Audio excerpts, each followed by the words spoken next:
name they're going to release and what we know about him. So it was good of Evan to clarify some things that were said. I do hope, and I will say this because the politics are behind this in the background. I don't want to get political about this, but I do hope that the president speaks to the nation, whatever or whoever did this. This event in U.S. history. 50 people. It is a shocking number, whatever the motivation is. And I think it's important that while the grief is real, so is the fear. People are very, very nervous right now.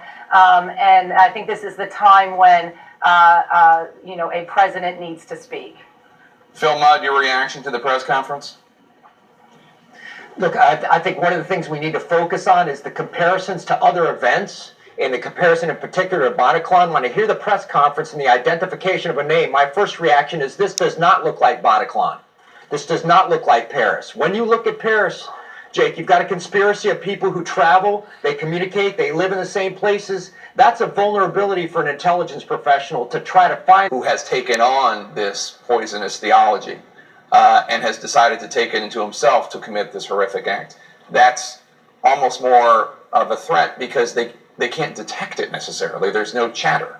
Exactly. It's a lot tougher, and Phil is right. I mean, when you look at what happened in Paris, that was a lot of people involved in a conspiracy. They had a cell, an organized cell that went back to Brussels, and because of that, you're able to track a lot of that information through social media, through content.